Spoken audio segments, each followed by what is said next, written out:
तो आज का जो माइंड मैप होने वाला है बच्चों, वो हमारा टॉपिक होने वाला है that is the quadratic equation. ये उन बच्चों के लिए हेल्पफुल होने वाली है जिन बच्चों को रिवीजन करना है। तो बच्चों क्वाड्रेटिक इक्वेशन का 1 to 1 सारी चीजें आज हम यहां पे कवर कर लेंगे। स्वागत है आप सभी का खान सर के प्यारे से चैनल केजीएस जेई में। मैं हूं जोगिंदर सिंह, आपका अपना मैथमेटिक्स कोच। तो बच्चों जैसा हमने कहा था कि भैया फ्यूजन सीरीज आप लोगों के लिए आ गई है, तो आज ये जो सेशन है वो पहला सेशन है फ्यूजन सीरीज का।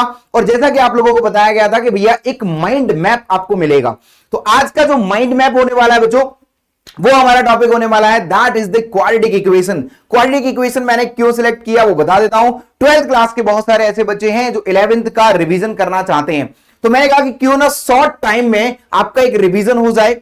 देखिए बच्चों, ये जो सीरीज है बेसिकली ये कंप्लीट पढ़ाने की सीरीज नहीं है। इसके अंदर 1 to 1 डिटेल में हम नहीं पढ़ने वाले हैं। ये उन बच्चों के लिए हेल्पफुल होने वाली है जिन बच्चों को रिवीजन करना है, बैकलॉग कवर करना है, थोड़ा बहुत पढ़ा हुआ है बट वापस से उसको रिवाइज करना है।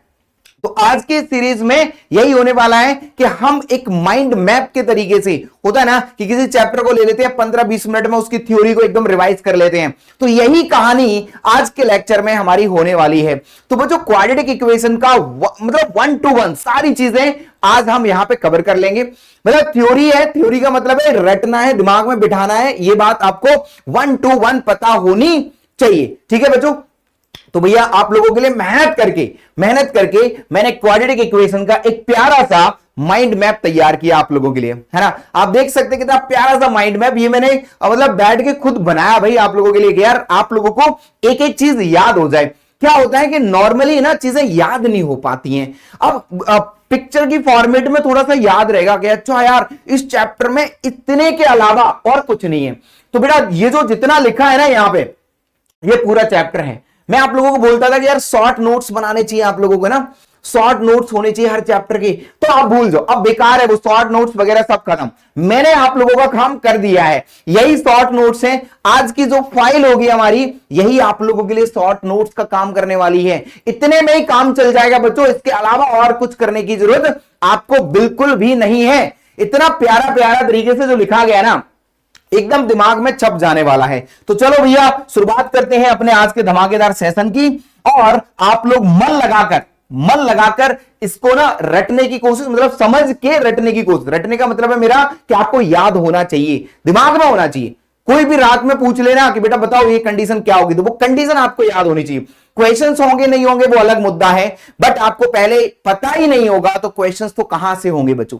ठीक है, तो क्वाड्रेटिक इक्वेशन में क्या क्या है 1 by 1 समझते हैं बच्चों। क्वाड्रेटिक इक्वेशन जो पहला पॉइंट है, क्वाड्रेटिक इक्वेशन में क्या होता है कि हम कैसे सॉल्व करते हैं, how to solve a quadratic equation. ठीक है, तो ये पॉइंट हम कवर करेंगे। दूसरा पॉइंट है हमारा कि formation of an equation with given roots. मान लो हमने क्वाड्रेटिक इक्वेशन को सॉल्व कर लिया, ठीक है, अब सॉल्व कर लिया तो उसके रूट्स आएंगे, ऑफ कोर्स आएंगे। ठीक है, हम रूट्स निकालना भी सीख गए हैं, लेकिन रूट्स निकालने के बाद अब ऐसा भी तो क्वेश्चन हो सकता है कि रूट्स वो आपको दे दे, क्वाड्रेटिक इक्वेशन बनानी है, उल्टा सोचना है। तो उल्टा सोचने के लिए पॉइंट नंबर 2 कि formation of quadratic equation with given roots. अगर रूट्स गिवन है तो क्वाड्रेटिक इक्वेशन कैसे फॉर्मेशन करना है। तीसरा, relation between roots and coefficient. अब रूट्स जो हैं और जो क्वाड्रेटिक इक्वेशन हमारे पास होती है, उसके जो कोएफिशिएंट्स होते हैं उनके बीच में कुछ रिश्ता होता है, तो उस बात को भी हम इस चैप्टर में जानेंगे। एंड नेचर ऑफ रूट्स की बात करेंगे चौथे नंबर में, कि भैया नेचर ऑफ रूट्स मतलब उसके सॉल्यूशंस रियल होते हैं, इमेजिनरी होते हैं, है ना, कब इक्वल होते हैं, ये सारी कहानी हम यहां पे पढ़ेंगे। उसके बाद अगला point that is common roots. अब ये रूट्स हैं, तो अगर एक से ज्यादा क्वाड्रेटिक इक्वेशन आ जाएं तो यार उनके बीच में कॉमन रूट्स की कुछ कंडीशन होंगी, तो कॉमन रूट्स के बारे में हम जानेंगे। And range of quadratic equation, of course हम रेंज के बारे में भी जानेंगे क्वाड्रेटिक इक्वेशन की। And that point is also covered here कि ग्राफ भी हम क्वाड्रेटिक इक्वेशन का बना रहे होंगे। ठीक है, अच्छा रेंज हम क्वाड्रेटिक इक्वेशन की निकालेंगे, क्वाड्रेटिक इक्वेशन की रेंज क्या होगी और इन द सम कंडीशंस क्या क्या रेंज रहने वाली है। And the last point of this chapter that is the location of roots. ठीक है, तो ये है पूरे चैप्टर की कहानी। हां जी बिल्कुल सही सुन रहे हो आप कि आपने जो 1 मिनट में अभी जो मैंने पढ़ा है पूरा, इस चैप्टर में बस इतना है बच्चों। आप लोगों को एक कॉन्फिडेंस होना चाहिए किसी भी चैप्टर में, यार इसके अंदर थ्योरी कितनी है। जिस बच्चे ने पहले थ्योरी पे कब्जा कर लिया वो क्वेश्चंस पे अटैक कर सकता है, और जिस बच्चे को थ्योरी में कंफ्यूजन है, अगर उसे कोई पॉइंट याद नहीं है और जब वो क्वेश्चन करने जाता है तो अक्सर उसको ये लगता है कि जो उसने छोड़ा हुआ है ना कहीं वहां से तो नहीं है, ठीक है, तो इसलिए उसका कॉन्फिडेंस डगमगा जाता है। लेकिन जब मेरे को पता है कि यार जब मेरे को सारी चैप्टर की पूरी थ्योरी पता है तो फिर क्वेश्चन में कुछ न कुछ तो लग ही रहा होगा, तो अटैक करने में ना एक कॉन्फिडेंस तगड़ा होता है। ठीक है भाई, तो ये पूरे चैप्टर की कहानी हो गई है, 7 पॉइंट है बच्चों। तो चलो शुरुआत करते हैं 1 बाय 1, इन 7 पॉइंट को हम डीप में देख लेते हैं थोड़ा सा। ठीक है, 1 बाय 1 आप लोग साथ ही साथ में सारी चीजें रिवाइज करते हुए चलना बच्चों। अगर अभी आपके पास टाइम ना हो तो पूरी वीडियो ना देखें, आपके पास जब 15, 20, 25 मिनट अच्छे से हो तभी इस वीडियो को देखें, तभी वो फायदा होने वाला है। ठीक है, तभी वो रिवीजन अच्छे तरीके से माना जाएगा। तो बेटा ये 10th क्लास में आपने पढ़ा था पहला topic, that is how to solve quadratic equation. ठीक है, क्वाड्रेटिक इक्वेशन को कैसे सॉल्व करते हैं, तो बच्चों हम लोगों ने पढ़ा था कि एक तो फैक्टराइजेशन मेथड होता है, ठीक है, कि हम फैक्टराइज कर लेते हैं क्वाड्रेटिक इक्वेशन को, जी बिल्कुल। दूसरा होता है हमारा कंप्लीटिंग स्क्वायर मेथड होता है, हम कंप्लीट स्क्वायर बना लेते हैं देन सॉल्व हो जाता है।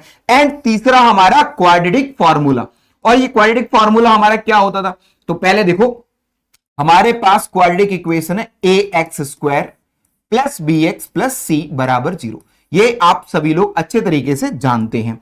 अब मान लो क्वाड्रेटिक इक्वेशन है तो फैक्टराइजेशन में तो हम क्या करते थे बच्चों, a इंटू सी मतलब ac का मल्टीप्लीकेशन करते थे, एंड देन हम मिडिल टर्म को स्प्लिट करते थे, that will be the factorisation method. For example ले लेता हूं मैं जिसके थ्रू आप लोगों को अच्छे से समझ में आ जाएगा। यहां पे ले रहा हूं x² माइनस का 4x एंड प्लस का हम यहां पे लेते हैं 3 ले लिया बराबर 0। ठीक है, इस तरीके से मैंने लेट कर लिया है। तो भाई देखो अब इस इक्वेशन को मुझे सॉल्व करना है, तो फैक्टराइजेशन मेथड में हम जानते बेटा 1 इंटू 3, तो सिंपल यहां पे क्या करेंगे हम x² माइनस 4x को हम 3x माइनस x कर देंगे प्लस 3 बराबर 0। ठीक है, अब अगर मैं यहां से इन दोनों में से x कॉमन लेता हूं तो ये x माइनस 3 होता है, और यहां -1 कॉमन लेता हूं तो x माइनस 3 होता है, दो के पेयर बन जाते हैं, और यहां पे x माइनस 3 फाइनल कॉमन आएगा, एंड अगले फैक्टर में x माइनस 1 आ जाएगा इज इक्वल्स टू 0, और हमारे रूट्स 3 एंड 1 हो जाएंगे। That is very simple. दूसरा मेथड परफेक्ट स्क्वायरिंग मेथड, इसको भी रिवाइज कर लेते हैं कि x² माइनस 4x प्लस 3 बराबर 0। परफेक्ट स्क्वायर मेथड का एक रूल है बच्चों, वो क्या है, पहले तो x² का कॉफिशिएंट दैट शुड बी 1 होना चाहिए। दूसरा जो x का कॉफिशिएंट है इसका आधा करना है और उसका स्क्वायर आपने ऐड करना है एंड सब्ट्रैक्ट करना है, मतलब x² minus 4x plus x का कॉफिशिएंट क्या है 4 का आधा 2, तो 2 का स्क्वायर करना है और जोड़ना एंड घटाना है प्लस 3 बराबर 0। ठीक है, ये चीज होगी। तो इसको जब मैं आगे सॉल्व करूंगा बेटा तो क्या आएगा, x² माइनस 4x प्लस 4 आ जाएगा, इतना पार्ट आएगा यहां पे। अच्छा -4 प्लस 3 तो -1 आ जाएगा, ऐसे आ जाएगा। यहां पे आगे गए अपन, ये तो x माइनस 2 का क्या बना बेटा होल स्क्वायर, और यहां पे -1 का स्क्वायर बोल दूं बराबर 0। मैं यहां से सॉल्व कर सकता हूं a² माइनस b² वाला फंडा मैं यहां पे यूज कर सकता हूं। ठीक है, तो ये आ जाएगा बेटा x माइनस 2 माइनस 1 एक ब्रैकेट में, x माइनस 2 प्लस 1 दूसरे ब्रैकेट में बराबर 0। और आप क्या देख रहे हैं कि आपको वही x minus 3 and x minus 1 बराबर 0 प्राप्त हो चुका है। तीसरा पॉइंट फटाफट से देखेंगे। तीसरा पॉइंट हमारा फॉर्मूला होता था कि x बराबर minus B plus minus under root b² minus 4ac upon 2a, right. ये हमारा फॉर्मूला होता है बच्चों। आप डायरेक्ट फॉर्मूला यूज करके एबीसी की वैल्यू डाल के भी सॉल्व कर सकते हैं। ठीक है, तो कैसे सॉल्व करना है, आपको 3 मेथड पता है, फैक्टराइजेशन कर सकते हैं, मिडिल टर्म स्प्लिट करके, completing square method, and direct formula भी यूज कर सकते हैं। आगे बढ़ते हैं बच्चों, formation of an equation with given roots. अब मुझे अगर रूट्स गिवन हैं तो फॉर्मेशन मैं कैसे करूंगा। ठीक है भाई, तो फॉर्मेशन देखो बेटा, अगर मुझे रूट पता है दैट मींस ये हुआ ना बेटा कि x माइनस अल्फा और x माइनस बीटा दो फैक्टर रहे होंगे, तभी किसी इक्वेशन के दो रूट्स अल्फा एंड बीटा आए होंगे, यस और नो। हाँ सर बिल्कुल सही बात है। अब अगर मैं इन दोनों को बेटा मल्टीप्लाई कर दूं तो मुझे क्या मिलेगा, यह आ जाएगा x square minus alpha plus beta X plus alpha into beta बराबर 0, यह प्राप्त होता है। यहां से हमने क्या देखा, यहां से क्या देखा कि यार यहां पे सम ऑफ रूट आता है और यहां प्रोडक्ट ऑफ रूट आता है। तो बेटा डायरेक्ट इक्वेशन क्या बनती है, X square minus sum of root X plus product of root बराबर 0। तो हमारी जो इक्वेशन होगी वो कुछ इस तरीके से होगी, as you can see it, एक बार देख सकते हैं। और कई बार हम ऐसा भी करते हैं कि पी ऑफ एक्स अगर हमें कोई पॉलिनोमियल मानना है तो हम एक ए जरूर लेकर चलते हैं। हमें नहीं पता कि एक्स स्क्वायर का कोएफिशिएंट क्या रहा होगा, तो X square minus sum of root alpha plus beta, तो यहां लिख देते sum into X plus product. ठीक है भाई, प्रोडक्ट ऑफ रूट्स इज बराबर 0। ठीक है, तो एक का मल्टीप्लाई करके भी हम चल सकते हैं क्योंकि लीडिंग कोएफिशिएंट के बारे में हमें नहीं पता। ठीक है बच्चों, चलो आगे बढ़ते हैं। तो अब ये चीज कहानी होगी हमारे पास कि फॉर्मेशन ऐसे हो जाएगा, sum of root and product of root की बात आ गई बच्चों। तो यहां पे देखो आगे फटाफट से, अगर अब मान लो यहां पे ट्रांसफॉर्मेशन ऑफ रूट्स का भी कहानी आता है। अब रूट्स आपको पता है, सपोज अल्फा बीटा आपको पता है, ठीक है। तो यहां पे क्या है कि एक इक्वेशन है, एक इक्वेशन है जिसके रूट्स क्या है, अल्फा एंड बीटा है बेटा। ठीक है, अल्फा बीटा इक्वेशन के रूट्स हैं। अब मुझे क्या करना है, मुझे यह करना है कि एक अलग इक्वेशन फॉर्मेशन करना है जिसके रूट्स क्या हो, माइनस अल्फा माइनस बीटा हो। तो बेटा यहां पे कुछ रिप्लेसमेंट्स किए जाते जो कि आपको याद होने चाहिए, जो कि डायरेक्टली रिप्लेस कर दिए जाएंगे। ठीक है, now the first replacement is क्या है, वो ये है यार, ये जो इक्वेशन है A X square plus B X plus C ऊपर वाली, अगर मैं अल्फा बीटा को माइनस में लेता हूं तो मैं यहां पर एक्स को माइनस एक्स से रिप्लेस कर दूंगा उसी इक्वेशन में। मतलब मुझे sum of root product of root अलग से करने की जरूरत बिल्कुल नहीं पड़ने वाली है, डायरेक्ट मैं एक्स को माइनस एक्स से रिप्लेस कर दूंगा। आई विल गेट इक्वेशन जिसके रूट्स माइनस अल्फा और माइनस बीटा होंगे। दूसरा part, 1 upon alpha 1 upon beta हुआ तो क्या करेंगे सर, एक्स को 1 अपॉन एक्स से रिप्लेस कर देंगे। ट्रांसफॉर्मेशन कर रहे हैं बच्चा, फटाफट है ना। अगला अल्फा की पावर एन बीटा की पावर एन हुआ तो क्या करेंगे, तो यहां पे एक्स को एक्स की पावर 1 अपॉन एन से रिप्लेस कर देंगे। ठीक है बेटा, अगर k times alpha k times beta वाली इक्वेशन निकालनी है तो x अपॉन के और मतलब x अपॉन के रिप्लेस कर देंगे। अल्फा अपॉन के बीटा अपॉन के तो kx रिप्लेस कर देंगे। अगर k plus alpha k plus beta तो x माइनस के रिप्लेस कर देंगे उसमें। और अगर अल्फा की पावर 1 अपॉन एन बीटा की पावर 1 अपॉन एन तो x की पावर n रिप्लेस कर देंगे। अंडरस्टूड, क्लियर हो गया होगा। बिल्कुल ट्रांसफॉर्मेशन वाला पार्ट है, तसल्ली से आप इसको नोट डाउन कर लें और देख लें बच्चों। ठीक है, तो ये भी रिवीजन हो गया हमारा भैया। ठीक है, आगे बढ़ते हैं। Relation between roots and coefficient क्या होगा, तो relation between roots and coefficient क्या होता था बच्चों, यार हमारे पास आ गया X square minus alpha plus beta X plus alpha into beta बराबर 0। ठीक है, अब एक इक्वेशन है A X square plus B X plus C बराबर 0। अब मैं क्या करूंगा, इन दोनों को कंपेयर कर लेता हूं। कंपेयर करूंगा तो क्या आएगा, ए को कॉमन ले लो, X square plus B upon A X plus C upon A बराबर क्या कर दिया बच्चों, 0। तो अगर मैं कंपेयर करूं तो यहां से अल्फा प्लस बीटा क्या मिलता है, minus B upon A, and alpha into beta क्या मिलता है बच्चों, that is C upon A. मुझे ये दो चीज प्राप्त होती हैं बच्चों। ठीक है, तो इसका मतलब sum of root that will be minus B by A and product of root क्या होता है बच्चों, सी अपॉन ए होता है। ठीक है भाई, हां। तो अब इसके ऊपर अल्फा और बीटा में बहुत सारा अलग अलग इक्वेशन पूछा गया, अलग अलग वैल्यू पूछा गया। तो उसके लिए आप लोग क्या करेंगे, उसके लिए मैंने सारे के सारे फॉर्मूले यहां पे आपकी स्क्रीन पर लिख दिए। ठीक है, अगर वो alpha square plus beta square पूछता है तो आपने कौन सा फॉर्मूला यूज करना है, अगर वो alpha square minus beta square करता है तो कौन सा, ये सारी की सारी आइडेंटिटीज बच्चों आपको याद होनी चाहिए। ठीक है, अगर ये आइडेंटिटीज याद नहीं होंगी तो आपको दिक्कत हो जाएगी जब वो अलग अलग चीजें पूछेगा तो। लेकिन कौन सा रिश्ता यूज होना है, रिश्ता ओनली ये यूज होना है। तो ये रिश्ते आपको अच्छे से पता होने चाहिए, बस इसी को यूज करके जेईई मेंस में बहुत सारे क्वेश्चंस आए हुए जो कि आपको जो आज सीट मिलने वाली है है ना, उसके अंदर बहुत सारे क्वेश्चंस आपको देखने को मिलेंगे। ठीक है, हाँ जी, चलो आगे बढ़ते हैं अपन फटाफट से। तो ये सारे फॉर्मूले, मतलब इनको मुझे पढ़ के बताने की जरूरत नहीं है, बिकॉज ये सारे फॉर्मूले हैं और ये फॉर्मूले आपको याद होना चाहिए।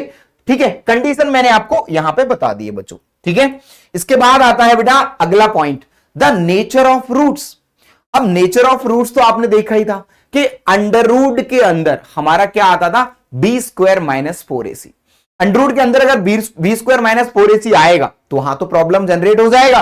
प्रॉब्लम क्या आएगा भैया, प्रॉब्लम यह आएगा, है ना, कि x equals to minus B plus minus under root, इसका नाम दे दिया d अपॉन 2a। तो बेटा दिक्कत यह आएगी कि d अगर नेगेटिव हो गए तो रूट तो बुरा मान जाएगा, है ना, तो रूट को बुरा नहीं मानना चाहिए। तो यहां पे कुछ कंडीशंस बनाई गई, इसी वजह से कंडीशन बनाई गई। भैया डी नाम किसको, बी स्क्वायर माइनस 4ac को डी नाम दे दिया गया, that is called the discriminant of a quadratic equation. ठीक है, अब इन्होंने कहा कि अगर ये बी स्क्वायर माइनस 4ac बराबर 0 हो गया तो इसके रूट्स क्या होंगे बच्चों, रियल होंगे एंड इक्वल होंगे। मतलब एक ही रूट आएगा, माइनस बी बाई 2a बचेगा ना, डी 0 हो गया तो खत्म कहानी। तो इक्वल एंड रियल आएंगे, has real and equal roots. अगला, अगर क्वाड्रेटिक इक्वेशन का डी क्या आया बेटा, पॉजिटिव आया, डी क्या आया, पॉजिटिव आया।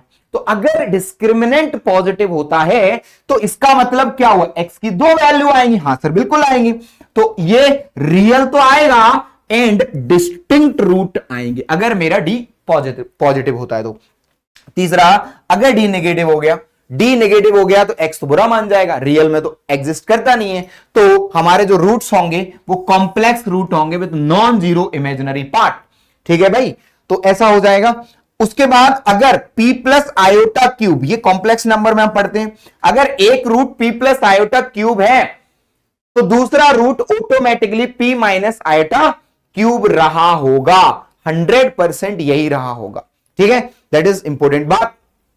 और इंपॉर्टेंट बात कर लेते हैं भैया।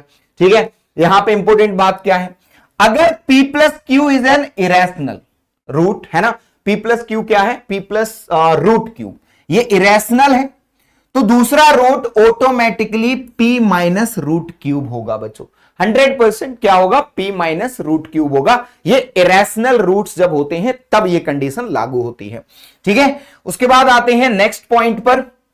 नेक्स्ट पॉइंट, अच्छा ऊपर वाले में ये भी है condition, roots of the quadratic equation provided that all the coefficient are rational, जबकि उसके कोएफिशिएंट क्या है, रैशनल है तब।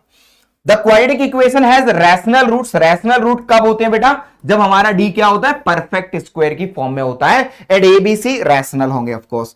ए बराबर अगर 1 हो गया तो B and C are integers, है ना, and the roots of the quadratic equation are rational. तो हमारे जो क्वाड्रेटिक इक्वेशन के रूट्स होते हैं वो रैशनल होते हैं, then the roots must be integer, तो उसके रूट्स भी क्या होने चाहिए, इंटीजर होने चाहिए। कंडीशंस है, आपको याद होनी चाहिए।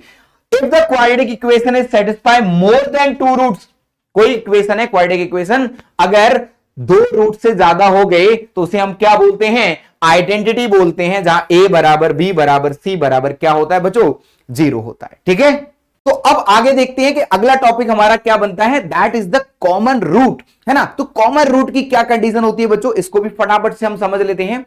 अब ये कॉमन रूट किन के बीच में देख रहे हैं, जब 2 इक्वेशंस गिवन होंगी हमें अलग अलग। ठीक है, हमें अलग अलग एक इक्वेशन क्या दे रखी है, ax plus B ax square B X plus C बराबर 0, इसको ऐसे लिख लो, ax square plus B X plus C बराबर 0, और एक लिख रहे हैं अपन यहां पर, क्या लिख रहे हैं, dx square plus ex plus f बराबर 0। ठीक है बच्चों, एक मैंने ऐसे लिख दी है। ठीक है, तो ये 2 इक्वेशंस जो हैं हमारी, इन दोनों के बीच में एक रूट कॉमन होगा या फिर दोनों रूट कॉमन होंगे। तो जब एक रूट कॉमन होगा ना बच्चों, तब कंडीशन आपकी ना ये वाली बाहर आती है। क्या कंडीशन है, डीसी माइनस ए एफ का square, DC minus A F, और डीसी माइनस ए एफ कैसे आएगी, देखो डीसी माइनस ए एफ, अगर आप यहां डिटरमिनेंट वाला रूल फॉलो करेंगे तो आपके पास यहां पर किस तरीके से आ जाएगा, सी एफ, है ना, ये सी एफ और यहां पे ए डी का डिटरमिनेंट का स्क्वायर कर रहा हूं मैं, है ना। तो ये आ गया C D minus A F आ गया, बिल्कुल आ गया, होल स्क्वायर बन गया, डन। आगे यहां पर क्या बनेगा, B F minus CE, B F minus CE, तो हम ऐसे लिख सकते हैं बीई सी एफ, ऐसे आया होगा। और इनटू में दूसरा डिटरमिनेंट क्या बना होगा बेटा, एई, एई इंटू, तो ए डी एंड बीई, मैं यहां पर ऐसे लिख रहा हूं एई माइनस बी डी, राइट। तो ये इस तरीके के डिटरमिनेंट आप याद रख सकते हो, ये कंडीशन आप याद रख लोगे। ये कंडीशन कब लगानी है, जब एक रूट कॉमन होगा, सिंपल, ओके। अच्छा जी, ठीक है। और कई बार क्लास में मैंने A1 A2 B1 B2 C1 C2 इस तरीके से भी लिखवाया, तो आप इस फॉर्मूले को उस फॉर्मेट में भी बदल सकते हो, ठीक है। Done done done done, yes everyone. आगे बढ़ते हैं, बोथ रूट कॉमन आएगा तो सिंपल है, A1 A2 अपॉन बराबर आएगा B1 B2 बराबर C1 अपॉन C2 आ जाएगा। मतलब ये A upon D, B upon E and C upon F simple हो जाएंगे, बराबर आ जाएंगे तीनों के रेशियो, तो दोनों रूट कॉमन की कंडीशन यहां पर सेटिस्फाई हो जाएगी, ठीक है। तो बहुत सारे क्वेश्चंस हम इसके ऊपर भी करेंगे बच्चों, ठीक है, जो हमारी लाइव सेशन रहेगा। अभी ये जो वीडियो सिर्फ और सिर्फ इसलिए है कि आप अपने दिमाग में भेजे में ये कंडीशंस बिठा लो, कि जब मैं क्वेश्चंस के अंदर अप्लाई करूंगा तो आपको पता होना चाहिए कि हाँ भाई ये कंडीशंस हमने बताई थी, ऐसी होती है ना, दैट्स ऑल। बढ़ते हैं रेंज ऑफ क्वाड्रेटिक इक्वेशन। तो बच्चों रेंज कैसे निकालते हैं अपन, रेंज को समझ लेते हैं। रेंज में हम ऐसे मानते हैं कि यार हमारे पास ये है हमारा ग्राफ, ठीक है, ग्राफ ऑफ क्वाड्रेटिक इक्वेशन। अब बेटा ये जो वर्टेक्स होता है हमारा, वो उसका X coordinate minus B by 2a होता है and Y coordinate minus D by 4a होता है। या फिर क्वाड्रेटिक ऐसी हो, और ये कब आता है, जब हमारा a नेगेटिव होता है, ठीक है, और ये कब आता है, जब हमारा a पॉजिटिव होता है। तो a नेगेटिव वाले केस में भी माइनस बी बाई 2a यहां आएगा and minus D by 4a हमारे पास यहां पर ये आता है। तो इन दोनों केसेस में अगर मैं रेंज की बात करूं बच्चा तो minimum value minus D by 4a आ जाएगी। तो रेंज में क्या कहूंगा सर, रेंज कहेंगे कि माइनस डी अपॉन 4a से लेकर इन्फिनिटी जाएगी इसकी। इस वाले में क्या कहोगे, रेंज जो होगी बच्चा, रेंज जो होगी वो माइनस इन्फिनिटी से लेकर maximum minus D by 4a होगी। क्लियर है एक बात, है ना। तो इस तरीके से हम रेंज निकाल सकते हैं किसी भी क्वाड्रेटिक एक्सप्रेशन की, राइट। क्वाड्रेटिक इक्वेशन में तो क्वाड्रेटिक इक्वेशन की तरह ही रेंज पूछा जाएगा, ठीक है। और अगर हम चलते हैं फंक्शंस चैप्टर के अंदर, तो वहां पर इसके रिस्ट्रिक्टेड वाली रेंज भी बताई जाती है, ठीक है। तो वो हम मैक्स उसमें फंक्शन चैप्टर के अंदर बेसिकली क्लियर करते हैं। And the last part of this chapter, है ना, वो क्या है सर, एंड वो ये है बच्चों, that is location of roots, है ना। लोकेशन ऑफ रूट्स का फंडा क्या है, एक्चुअली क्या बेटा कि रूट्स के साथ में ना कुछ कंडीशंस दे देगा, वो साइन वगैरह बता देगा रूट्स के। तो फिर कुछ कंडीशन पूछ लेगा कि मान लो एक रूट इन दो वैल्यू के बीच में है, तो कंडीशन क्या होगी, p की वैल्यू क्या होगी, m की वैल्यू क्या होगी। तो यहां कंडीशंस क्या यूज करनी है, क्या गिवन होगा तो क्या यूज करनी है, वो मैं आपको समझाने वाला हूं, ठीक है। चलो तो भैया कुर्सी की पेटी अभी बांध के रखना, लास्ट पार्ट ही चल रहा है, ज्यादा टेंशन वाली बात बिल्कुल भी नहीं है। यहां पर आ रहा है कि both root of the equation, मतलब फंक्शन, जो फंक्शन हमारा क्वाड्रेटिक एक्सप्रेशन है, एफ एक्स बराबर हमारे पास A X square plus B X plus C दिया गया है बच्चों, ठीक है। Are the greater than any constant K naught, एक कोई के नॉट वैल्यू है, उससे बड़ी है वैल्यू, उससे दोनों रूट क्या है बच्चों, बड़े हैं। के नॉट इज हियर, अगर दोनों रूट इससे बड़े हैं बेटा, तो या तो इक्वेशन मतलब या तो ग्राफ ऐसा बनेगा या फिर नीचे की तरफ बनेगा, है ना, या फिर मेरा ग्राफ ऐसे बन रहा होगा। दोनों में से कुछ भी बन सकता है, दोनों बन सकते हैं। तो यहां कंडीशन ध्यान से देखना, कंडीशन इज दैट यार के नॉट रखने पर यहां जो वैल्यू आएगी वो पॉजिटिव आएगी। ए पॉजिटिव है मेरा, ए पॉजिटिव है, तब एफ ऑफ के नॉट भी पॉजिटिव आएगा। और नीचे वाले में ए नेगेटिव है, एफ ऑफ के नॉट भी नेगेटिव आएगा। तो मैं ये बोल सकता हूं कि ए इंटू एफ ऑफ के नॉट की जो वैल्यू आएगी, के नॉट को क्वाड्रेटिक में रख देंगे, उसको मैं एफ ऑफ के नॉट बोल रहा हूं। ये जो वैल्यू आएगी वो हमेशा क्या आएगी, ग्रेटर देन 0 आएगी बच्चों, ठीक है, पहली कंडीशन। दूसरा, इसका discriminant greater than equal to 0 होगा क्योंकि रूट आने चाहिए। एंड तीसरा, ये जो दोनों बड़े कम माने जाएंगे जब माइनस बी बाई टू ए इससे बड़ा होगा। सही है, तो माइनस बी बाई टू ए जो है वो बड़ा आना चाहिए के नॉट से। ये तीन कंडीशन आपने लगानी है and you will get your answer. ठीक है बच्चों, आई थिंक आपको ये ग्राफ के थ्रू याद रखना चाहिए, तो बहुत ज्यादा आपके लिए हेल्पफुल होने वाला है। सो नाउ सेकंड कंडीशन क्या कहती है? ये कह रहा है कि both root of the function K naught are less than any constant K naught. Of course अभी पीछे वाला जो क्वेश्चन था बिल्कुल वैसा ही है, सारी कंडीशन वैसी ही होने वाली है बच्चों। यहां पर ये बोल रहा है कि एक दोनों रूट जो हैं वो के नॉट से छोटे हों, के नॉट से छोटे होंगे, तो बेटा ये पॉइंट क्या आ जाएगा? Minus B by two. अब की बार बस ये छोटा आ जाएगा इससे। तो पहली कंडीशन क्या लगाएंगे? ए इंटू एफ ऑफ के नॉट, ये पॉजिटिव आएगा। ए पॉजिटिव है बेटा, तो के नॉट रखने पर वैल्यू पॉजिटिव आएगी। दूसरी कंडीशन, डी मेरा ग्रेटर देन इक्वल टू 0 होगा। एंड तीसरी condition, minus B by two A छोटा होगा के नॉट से। यस और नो, है ना? Very very very easy part, right? अगले पे चलते हैं, अगले पे चलते हैं। तीसरा पार्ट क्या कह रहा है? तीसरा पार्ट क्या कह रहा है कि the constant K not lies between the roots. Okay, K not जो है, के नॉट जो है वो रूट्स के बीच में लाई करना चाहिए। हमने ऐसे ले लिए रूट्स, ठीक है? अब ये जरूरी नहीं है के नॉट बीच में, बिल्कुल बीचों बीच में हो, कहीं पे भी हो सकता है। अब बेटा ये वाला जो पार्ट मैं ले रहा हूं, देखो ध्यान से देखना, ए पॉजिटिव है लेकिन के नॉट रखने पर क्या आएगा? नेगेटिव आएगा। तो condition A into F of के नॉट क्या आएगा? नेगेटिव आएगा। इसके बाद डी पॉजिटिव की रखने की जरूरत नहीं है। क्यों? क्योंकि अगर वो नेगेटिव आ रहा है और ए पॉजिटिव है, दैट मींस कि 100% उसमें रूट्स रहे होंगे। And minus B by two A की कंडीशन आप बता नहीं सकते हो, तो that is the only one condition and it is the enough condition for that. Okay, ये इनफ है ना, सिंपल है। तीसरी कंडीशन यही लगेगी जब भी कुछ ऐसा कुछ बोला जाएगा कि के नॉट इन दोनों के अल्फा और बीटा के बीच में है तब। ठीक है बेटा, एक ही कंडीशन यूज होगी इन दैट केस। अगले में चौथा, if exactly one root between like k1 and k2। भैया k1 एंड k2 है, दो वैल्यू अपने पास, ठीक है? ये कह रहा है कि एक रूट जो है वो इसके बीच में लाई करना चाहिए। Exactly one root k1 and k2 के बीच में लाई करना चाहिए। देखो ऐसे भी हो सकता है, या इधर से जाके इधर निकल जाए, ऐसे भी हो सकता है इधर से जाके इधर। सबकी कंडीशन, एक ही कंडीशन जो बनेगी वो सारी कंडीशन को सेटिस्फाई कर रही होती है। ठीक है, के नॉट k1 पे नेगेटिव और k2 पे क्या आता है? हमेशा पॉजिटिव आएगा, चाहे कैसी भी कंडीशन हो। तो मैं ये बोल सकता हूं कि f of k1 into F of k2 ये नेगेटिव आएगा हमेशा, क्योंकि एक पे नेगेटिव तो दूसरे पे पॉजिटिव आएगा। अगर ये ऐसे जाता तो इस पे पॉजिटिव, उस पे नेगेटिव आता, दोनों का प्रोडक्ट क्या आएगा? हमेशा नेगेटिव आएगा। That is the only one condition जो इसको सेटिस्फाई करेगी। But also we will check किसके लिए? For if F of k1 बराबर 0 और एफ ऑफ k2 बराबर 0।